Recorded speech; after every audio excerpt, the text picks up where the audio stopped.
garsoorayaashana dhowrka ah ee ka socda maxkamadda sare waxaa horkacaya gudoomiye ku-xigeenka maxkamadda sare ee Somaliland waxaana ay magaalada Boorama ku sugnaan doonaan muddo 2 maalmood ah iyagoo amuuraha ay halkan soo gaadheen ay ku tilmaameen kuwa salka ku haya garsoorka iyo cadaaladda sidaana waxa sheegay gudoomiye ku-xigeenka maxkamadda sare mudane Yaasiin Sahal shaqo oo dad xidhnaa oo dabaha ku xidhnaa oo sugayay maxkamadda sare u soo qaatay rifcaan dadkaas oo isku jiray kuwa dacwado madani lahaa iyo kuwa dad u xidhnaa dacwado ciqaab ah oo isku jiray dambiye kala duwan kufsi dilal xatooyo marka intii badneed maanta dacwadihii ciqaabtii loo yeelay waan u galay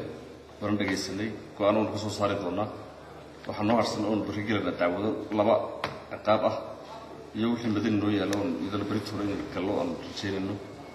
hawshaan u nimid horta sidaas gobolka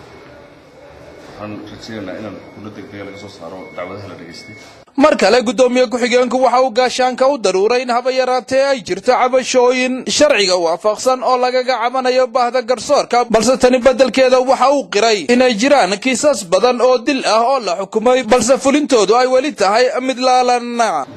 marka dadku haddii ay cabanayaan oo cabashu iska cabanayaan maahine oo ay hayaan wax cad